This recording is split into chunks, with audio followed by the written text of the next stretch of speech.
Hello my dear students, welcome back to your online session. Let us start our next chapter. इससे पहले branch accounts हम complete कर चुके हैं, ठीक है। सेकंड चैप्टर है हमारा, देखिए, hire purchase system and instalment payment system. Hire purchase system Hindi में बोलते हैं किराया क्रय पद्धति और किश्त भुगतान पद्धति। देखिए दोनों चीज़ें डिफरेंट हैं। किराया क्रय पद्धति अलग सिस्टम है, इंस्टॉलमेंट पेमेंट सिस्टम अलग है। दोनों में एक चीज़ कॉमन है, क्या? यहाँ पर भी पेमेंट इंस्टॉलमेंट्स में की जाती है, यानी कि किश्तों में की जाती है। यहाँ पर भी जो पेमेंट की जाती है वो किश्तों में की जाती है। हम जो हैं कॉमर्स के स्टूडेंट्स हैं और हम किस चीज़ की, हम ख़रीदने बेचने की बात करते हैं। तो जब हम बात कर रहे हैं कि आप जब भी कोई चीज़ ख़रीदते हो, ठीक है, तो जो उसकी पेमेंट है, जितना उसका प्राइस है, उसकी पेमेंट करने के ये दो मेथड। एक तो मेथड है कि लमसम पेमेंट कर दिया आपने, जितने की चीज़ है उतने का उतना पैसा आपने दिया और आपने उस चीज़ को ख़रीद लिया। उसके अलावा आपके पास दो और ऑप्शन है, हायर परचेज सिस्टम, इसके अंडर आप ख़रीद सकते हो चीज़ को, उसको यूज़ कर सकते हो, ठीक है। इंस्टॉलमेंट पेमेंट सिस्टम के अंडर भी आप चीज़ को ख़रीद सकते हो। तो पहले हम पढ़ेंगे हायर परचेज सिस्टम, फिर हम पढ़ेंगे instalment payment system. So let us start hire purchase system, ठीक है। तो हायर परचेज सिस्टम में आप जानते ही हो, ठीक है, कि जब भी आप कोई सेल या परचेज़ करते हो तो देयर आर टू पार्टीज़, दो लोगों के बीच में होती है। तो यहाँ भी दो लोग हैं। जो ख़रीदने वाला है उसको क्या बोला जाएगा? Hire purchaser. This is the one person. जो ख़रीदने वाला होगा उसको क्या बोला जाएगा? Hire purchaser. और जो बेचने वाला होगा उसको क्या बोलेंगे? हायर वेंडर, ठीक है। जो ख़रीदने वाला है वो बोला जाएगा हायर परचेज़र, जो बेचने वाला है वो क्या होगा? Hire vendor. There is an agreement. Agreement मतलब समझौता। समझौता क्या होता है?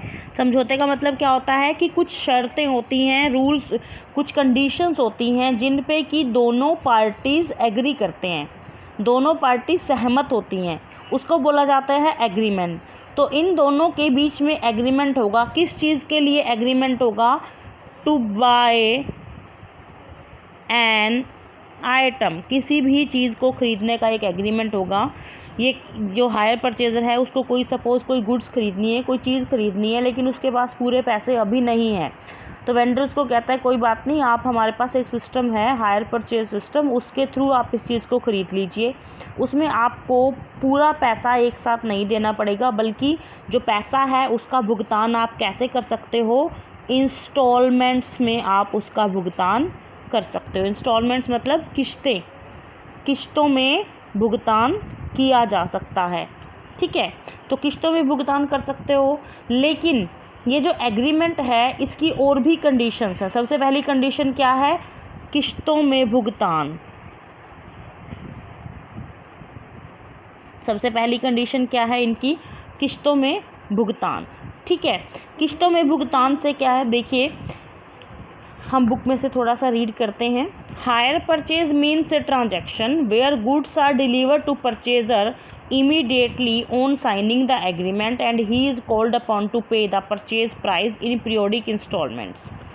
क्या मतलब है? हायर परचेज चीज़ क्या है? एक ट्रांजैक्शन है जिसमें कि वस्तु खरीदने वाले को उसी समय दे दी जाती है, immediately on signing the agreement. जब वो एग्रीमेंट करता है, जब समझौता होता है, समझौता होते ही उसको वो चीज़ दे दी जाती है। और उसको क्या कहा जाता है? उसको बोला गया है कि आपने इसका जो प्राइस है, परचेज प्राइस, उसको कुछ पीरियोडिक इंस्टॉलमेंट्स में देना है। पीरियोडिक मतलब कुछ निर्धारित समय के बाद।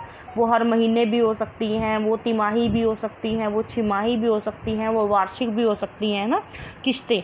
मतलब 1 महीने बाद आपने किस्त पे करनी है, या आपने 6 महीने बाद किस्त पे करनी है, या आपने 1 साल बाद किस्त पे करनी है, एनुअली। दीज इंस्टॉलमेंट्स में भी मंथली, क्वार्टरली, हाफ ईयरली और yearly. Depending upon the terms of the agreement, वो डिपेंड करता है कि जो दोनों पार्टी हैं वो किस पे सहमत हुए हैं, जो परचेज़र है वो किस पे सहमत हुआ है कि वो हर महीने पे करेगा या 6 महीने बाद पे करेगा या साल बाद पे करेगा। ठीक है।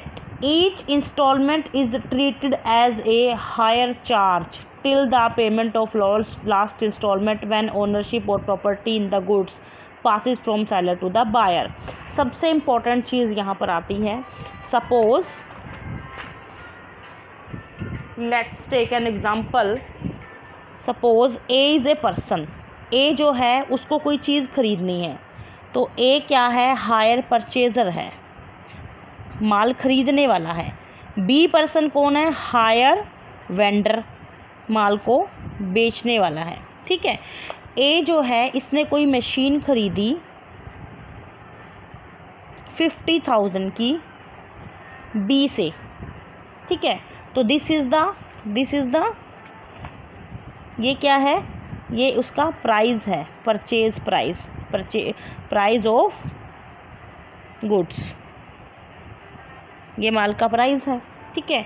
तो अब ए क्या कहता है कि वो हर महीने ये 50,000 जो है इसको हर महीने, ठीक है, 5-5 हज़ार की 10 किश्तें, 5,000 की 10 किश्तों में वो देगा। ठीक है। ए कहता है बी को कि मेरे पास 50,000 रुपये अभी नहीं है, लेकिन मैं आपको 5-5 हज़ार की ये 10 किश्तों में ये पे कर दूंगा, हर महीने मंथली किश्त जो है मैं वो पे किया करूँगा। बी कहता है ठीक है, आप हायर परचेज सिस्टम के अंदर इस मशीन को ख़रीद लीजिए, ले जाइए। ठीक है। मशीन जो है उसी समय ए को दे दी जाती है, मशीन उसी समय ए को दे दी जाती है। ठीक है। और बी ए को कहा गया है कि आप मशीन ले जाओ, इसको यूज़ करो, राइट टू यूज़। ठीक है। जो सेकंड जो फीचर्स है, right to use the goods, माल को प्रयोग में लाने का अधिकार। क्या कहा ए को कि आप मशीन आज ही ले जाओ, पहली किश्त का भुगतान करते ही आप मशीन ले जाइए। ठीक है। और इसको यूज़ करो। फॉर एग्ज़ाम्पल उसके बाद क्या होता है देखिए, लेकिन ownership is not transferred, ownership is not transferred, स्वामित्व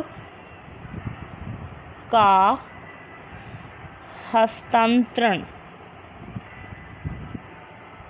स्वामित्व का हस्तांतरण। ओनरशिप कब ट्रांसफ़र होगी, ओनरशिप जब ट्रांसफ़र होगी जब ए 10 की 10 किश्तों का भुगतान कर देगा। अगर ए 10 की 10 किश्तों का भुगतान कर देता है तो ये मशीन फिर उसी की हो जाएगी। ठीक है। Ownership is transferred when the hire purchaser will pay the last instalment, जब तक खरीदने वाला अंतिम किश्त का भुगतान नहीं कर देता तब तक वस्तु के स्वामित्व का हस्तांतरण उसको क्रेता को नहीं होता। अब बात करते हैं, फॉर एग्ज़ाम्पल ए ने 9 किश्तों का भुगतान कर दिया, यानी कि 9 किश्तें, यानी कि उसने कितने 45,000 रुपये उसने दे दिए, 45,000 रुपये उसने पे कर दिए। लेकिन 10वीं किश्त का जब समय आया तो वो 10वीं किश्त पे करने में असमर्थ हुआ। उस स्थिति में क्या होगा देखिए, अगर वो लास्ट इंस्टॉलमेंट पे नहीं कर पाता है तो उस स्थिति में क्या होगा, उस स्थिति में क्या होगा देखिए, जो बी जो है उसको right to repossess the goods, ये चौथी फीचर है, राइट टू रीपोजेस। रीपोजेस मतलब वापस लेने का। ठीक है। वस्तु को वापस लेने का अधिकार किसके पास है, बेचने वाले के पास। क्यों, क्योंकि ownership is not transferred till the payment of last instalment, and last instalment अभी तक पेंडिंग है, अंतिम किस्त का भुगतान उसने अभी तक नहीं किया है। ठीक है। तो क्या है, right to repossess the goods, right to repossess the goods. ठीक है। उसके बाद 5वें नंबर पे देखिए, फिफ्थ जो फीचर है, फिफ्थ फीचर में क्या आएगा, अभी जो इसने 45,000 रुपये ए ने बी को दे रखे हैं, अब उनका क्या होगा। ए ने जो बी को 9 किस्तें तो दी हैं, 45,000 रुपये तो उसने पे कर रखे हैं, ठीक है। तो उसको वो क्या करेगा, treat it as hire. Hire मतलब किराया, treat it as hire. Hire मतलब वो क्या करेगा, इस 45,000 रुपये को भी अपने पास रख लेगा। बी कौन था, जिसने मशीन बेची थी ए को। बी कौन था, जिसने ए को मशीन बेची थी। बी ने मशीन को बी ने ए को मशीन बेची 50,000 की। ए ने एग्रीमेंट किया कि वो 50,000 रुपये 5-5 हज़ार की 10 किस्तों में पे करने वाला है, ठीक है। मशीन ए ने ले ली और उसने उसको यूज़ करना स्टार्ट कर दिया। 9 किस्तें वो भुगतान कर चुका है, यानी कि 45,000 रुपये वो दे चुका है। लेकिन जब 10वीं किस्त को देने की बारी आई तो वो उसको देने में असमर्थ हो गया, 10वीं किस्त का भुगतान वो नहीं कर पाया। ये फॉर एग्जांपल है, यहाँ कुछ भी हो सकता है, नंबर ऑफ इंस्टॉलमेंट्स हो सकता है उसने एक ही किस्त दी हो, भी हो सकता है उसने सिर्फ 2 ही किस्त भी पे की हो, या 4 या 5 पे कर चुका हो। मैं सिर्फ आपको समझाने के लिए कह रही हूँ कि 9 किस्तें वो भुगतान कर चुका है, 10वीं किस्त वो नहीं भुगतान कर पाया। तो उस स्थिति में बी, जिसने मशीन बेची थी, वो क्या करेगा, सबसे पहला काम तो वो उस मशीन को वापस ले आएगा। वस्तु को वापस पाने का अधिकार, right to repossess the goods. सबसे पहले तो वो उस मशीन को वापस लेकर आएगा। फिर क्या करेगा, जो ये नहीं है कि वो अपनी मशीन ले आएगा और उसके 45,000 उसको वापस कर देगा कि ले भाई मेरी मशीन मुझे दे दे, अपने 45,000 ले जा। नो, वो 45,000 को क्या मान लेगा, उस मशीन को यूज़ करने का किराया मानकर उस 45,000 को भी अपने पास रख लेगा। ये है forfeit the amount paid by the hire purchaser, ठीक है। तो this is the hire purchase system. Hire purchase system क्या होता है, hire purchase system is an agreement between the hire purchaser and the hire vendor, ठीक है ना। एक एग्रीमेंट है under which the possession of the goods is immediately transferred. मतलब पोजेशन मतलब यूज़ करने के लिए तो चीज़ उसी टाइम दे दी जाती है जब वो खरीदी गई है, जब एग्रीमेंट हुआ है, समझौता हुआ है। लेकिन ownership is not transferred till the last instalment is paid, ठीक है। तो ये है, ये आपने पढ़ लेना है हायर परचेज़। ये मैंने आपको सारा समझा दिया है, इसको अच्छे से पढ़े। हायर परचेज एक्ट कौन सा है, 1972। यहाँ पे कुछ डेफिनेशन दी हुई हैं, ये आप पढ़ लेना। ये कैरेक्टरिस्टिक्स मैंने आपको समझा दी। Right to use the goods, वस्तु को प्रयोग में लाने का अधिकार उसको है। पेमेंट इन इंस्टॉलमेंट्स, यानी कि किस्तों में भुगतान किया जाता है। ओनरशिप ऑफ गुड्स, ये मैंने बता दिया। स्वामित्व का हस्तांतरण कब होता है, ठीक है, ये सारा आप देख लेना। उसके बाद कुछ और विशेषताएं हैं इसकी। Liability of hire purchaser to keep the goods in good condition. ये जो मैंने अभी आपको बताया ना कि 9 किस्तें उसने दी, 9 महीने तक तो उसने मशीन को यूज़ किया ना, तो 9 महीने तक उसने मशीन को यूज़ किया। इसका मतलब ये नहीं है कि 9 महीने में, मान लीजिए कोई ए व्यक्ति है जिसने मशीन ली 50,000 की, 2 ही किस्तें भुगतान की और 2 किस्तों में मशीन तोड़ फोड़ कर दे दी। नो, उस मशीन को गुड कंडीशन, अच्छी स्थिति में रखने की जिम्मेवारी भी किसकी है, हायर परचेजर की है। Loss goods has to be borne by the seller. अगर संपत्ति को कोई भी नुकसान होता है तो वो किसका होगा, विक्रेता का होगा। क्यों, क्योंकि विक्रेता के पास ही उस वस्तु का स्वामित्व है अभी तक, ठीक है।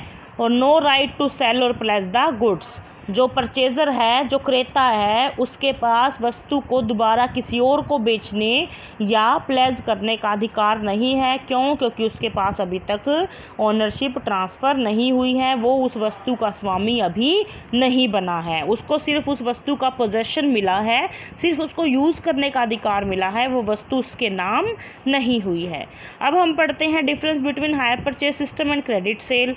हायर परचेज सिस्टम और उधार बिक्री में क्या अंतर है, ठीक है। ये बहुत इंपॉर्टेंट है, बार बार बता रही हूँ, जितने भी डिफरेंसेस होते हैं वो थोड़े इंपॉर्टेंट होते हैं और 4 मार्क्स के लिए भी ये थोड़ा इंपॉर्टेंट है। तो act, hire purchase system act 1972 and sale of goods act 1930। It is an agreement to sell, it is a contract of sale. वो सेल है, वो पूर्ण सेल है, वो माल बिक चुका है। यहाँ उधार बिक्री में माल बिका हुआ है। यहाँ सिर्फ समझौता है कि अगर तूने सारी किस्तें दे दी तो ये चीज़ तेरी हो जाएगी, ठीक है ना। जो बेचने वाला है वो ये कह रहा है कि अगर तूने सारी किस्तों का भुगतान समय पर कर दिया तो ये जो वस्तु है फिर ये तुम्हारी हो जाएगी, इस वस्तु के स्वामित्व का हस्तांतरण तुम्हारे पास हो जाएगा। Transfer of ownership, higher purchase system में ओनरशिप कब ट्रांसफ़र होती है? जब लास्ट इंस्टॉलमेंट का भुगतान हो जाए, लेकिन क्रेडिट सेल में ओनरशिप उसी समय ट्रांसफ़र हो जाती है। Method of payment, method of payment इसमें हमेशा ही इंस्टॉलमेंट्स होता है, किस्तें होंगी, वो मंथली हो सकती हैं, क्वार्टरली हो सकती हैं, हाफ ईयरली हो सकती है और एनुअली हो सकती हैं। और पेमेंट यहाँ पर लमसम हो सकती है, but it can be made otherwise also depending on the terms of the contract of sale, usually lump sum होती है। राइट ऑफ रिपोजेशन, वस्तु को दोबारा वापस लेने का अधिकार हायर परचेजर को होता, हायर परचेज सिस्टम में होता है अगर हायर परचेजर किसी भी किस्त का भुगतान करने में असमर्थ पाया गया है। क्रेडिट सेल में नहीं हो सकता, आपने उधार माल बेच दिया, ओनरशिप ट्रांसफ़र होगी, फिर अगर वो पैसे नहीं देता है तो आप उसके खिलाफ कोर्ट में जा सकते हो, केस कर सकते हो, लेकिन आप उससे वस्तु को वापस नहीं ले सकते। ये था difference between higher purchase system and credit sale. Responsibility of loss of goods, अगर वस्तु का नुकसान होता है तो जिम्मेवारी किसकी होगी? हायर परचेज सिस्टम में तो सेलर की होगी, ठीक है ना। If hire purchase has taken as much care of goods as it required to be taken by the prudent person, he is not responsible for loss of goods. और यहाँ पर किसकी होगी? खरीदने वाले की ही सारा नुकसान उसको भरना पड़ेगा, उसी की रिस्पॉन्सिबिलिटी है, ठीक है। Right to sell the goods, hire purchaser को वस्तु को दोबारा बेचने का अधिकार नहीं है। In a contract of sale the position of the buyer is that of the owner of the goods and he can sell the, और उधार बिक्री में वो वस्तु को बेच सकता है क्योंकि ओनरशिप उसके पास है ना, वो उस वस्तु का स्वामी है, वो चाहे तो उसको आगे किसी और को फर्दर सेल कर सकता है। Termination of the contract, contract ख़त्म कब माना जाता है? जब वो सारी किस्तों का भुगतान कर देगा। हायर परचेजर और हायर वेंडर के बीच में एक समझौता होता है और जब वो सारी किस्तों का भुगतान कर देता है तो उसका जो है वो अपने आप टर्मिनेट हो जाता है। The buyer can not terminate the contract, he is therefore bound to pay the price. यहाँ पर खरीदने वाले का कॉन्ट्रैक्ट ख़त्म नहीं होगा, उसको उसका वस्तु का मूल्य भुगतान करना ही पड़ेगा। यहाँ पर क्या है? हायर परचेजर अगर वस्तु के मूल्य का भुगतान करने में असमर्थ रहा तो जिसने अपनी वस्तु दी थी वो उस वस्तु को वापस ले लेगा और कॉन्ट्रैक्ट कहेगा ख़त्म हो गया, ठीक है ना। अगर मान लीजिए ए व्यक्ति ने बी को वस्तु दी और कहा कि इसके 10 किस्तों में भुगतान कर देना, और बी जो है 5 किस्तें देकर 5 का भुगतान नहीं कर पाया, तो ए अपनी वस्तु वापस कर ले लेगा और कॉन्ट्रैक्ट ख़त्म हो जाएगा। लेकिन उधार बिक्री में कॉन्ट्रैक्ट ख़त्म नहीं होता, उसको ज़रूरी होता है कि जो प्राइस है उसको पे करना पड़ता है। उसके बाद कुछ बेसिक टर्म्स हैं, एक्सप्लेनेशन दी हुई है कुछ बेसिक टर्म्स, ठीक है।